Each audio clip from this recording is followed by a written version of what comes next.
From BTube's headquarters in Philadelphia, this is WLBTV's We Love Honeybees, a series on natural beekeeping and the magic of the honeybee, with Victoria Jones and Cody Hunter. Hello WLB viewers, this is Cody Hunter. And Victoria Jones. We're in Susie's backyard waiting for Master Beekeeper Warren Graham. We're going to look at the hive that came from our swarm. It's October and we want to know if our honeybees are ready for winter. We're here at the WLB Hive with Master Beekeeper Warren Graham. Thanks for joining us, Warren. Good morning, I'm glad to be here. Smoking the bees makes them calm. First we'll take the lid off.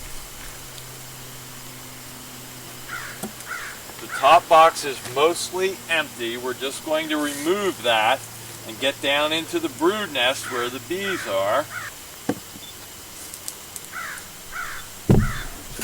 Here's the inner cover. The bees are really in this bottom box. It's fairly full by the sound of it.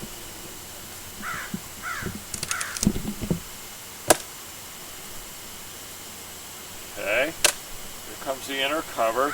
Now we're actually down into the nest where the queen and all the bees are actively living. Okay, the first frame is hard to remove. We'll just go at it slowly. Here we are. Okay, there's a beautiful frame. This has worker bees and some nectar, but it's primarily an empty frame. I'm going to go across and loosen the frames. Frames are quite full and they're stuck together with propolis, so it's hard to move them. And now we can actually see how well the hive is doing. Every frame has a story to tell. This one is heavy. It's heavy with honey. I see very little brood, but there is a little bit of pollen here, and that's to support the brood nest. Okay, let's get into the brood nest. That's really interesting stuff. Propolis really holds them together, but slowly we get it out. There we go. There's a beautiful frame of brood. It's all capped brood. This tan color is all capped brood. It looks quite healthy. It's well covered by bees. They need to keep it warm now, so you need to be aware of big, healthy, bright bees covering the brood to keep it nice and warm. There is a single larva that isn't healthy, and they're pulling that one out to remove it. That happens occasionally, but it hasn't happened often here because there aren't many missing cells. Okay, there's another frame of brood. That's open brood, eggs and larvae. We might see the queen on that frame.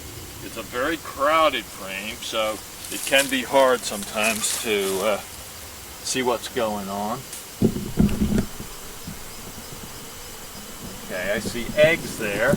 That's a prime frame for finding the queen because where there are eggs, there's an egg layer. We'll look on the other side.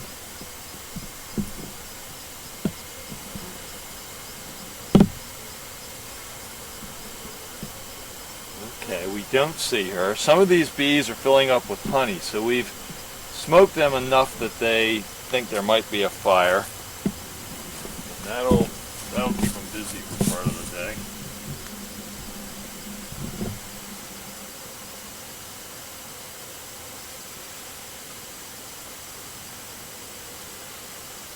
Okay, here's another nice heavy frame, full of brood, more capped brood. I want to show you this side. It's very nice too. Nicely covered with bees. Good capped honey here, open honey there, brood nest in the middle. That's a beautiful frame.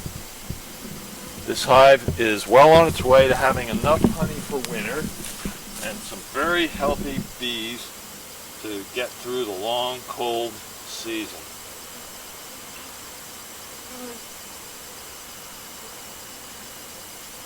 Ooh, that's a very heavy frame, probably mostly honey. Yes, it's almost all honey. We may have already passed the whole brood nest. We'll see what's on the next frame. We're going to look at this too. It's a honey frame, and there's the queen. Just by chance. She's on capped honey, which is a bit unusual, but she may have been moved by the smoke. Right here, above my little finger. Look how the bees point to her. They gather around her, and she's a little bit lost. She should never be on capped honey, but there she is. Okay. We'll put her back because we really want her to be in her nest and not too disturbed. Okay. Now there are two more frames. They should be mostly honey. And by the weight they are. These guys have filled up most of the comb that they have. Hopefully they'll make a little more comb, but it's hard to do that in the fall. So they may have to just make do with 8 frames.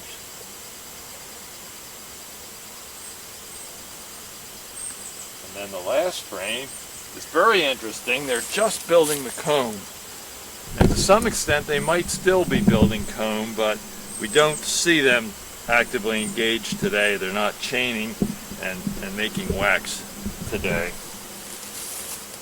We'll leave this comb on the outside of the nest, and we'll put that original comb back into the nest. And we've been through the whole hive. We didn't see any drones. They've let their drones go already. It's a small hive. They can't afford to have the boy bees around too much. Very nice bees. I think they're well on their way. And bees can certainly overwinter in one 8-frame box. They just need to be watched a little more closely in the spring. What happens to the drones? The drones are blocked out of the hive in October when the cold weather begins because they don't need drones over winter. Sometimes if the queen is not healthy, they'll keep drones around a little longer, but generally small hives don't keep many drones around. It's one of the great advantages they have because if they have fewer drones, they have fewer varroa mites. And varroa mites are the #1 enemy of honeybees.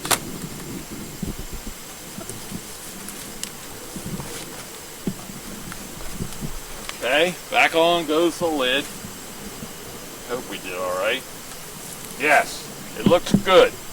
We'll gather up all the tools and let the bees get back to work. Thanks for telling us all that information about bees. You're welcome, guys. I'm glad you're so interested in honeybees. Our honeybees are doing great! Yay! Don't miss our next segment. Professor Goodby is going to open one of the oldest tombs ever found in Egypt. That's right, kids. WLBTV will be in Egypt. I can't wait. Until next time, if you see a honeybee, thank her. Have a beautiful day.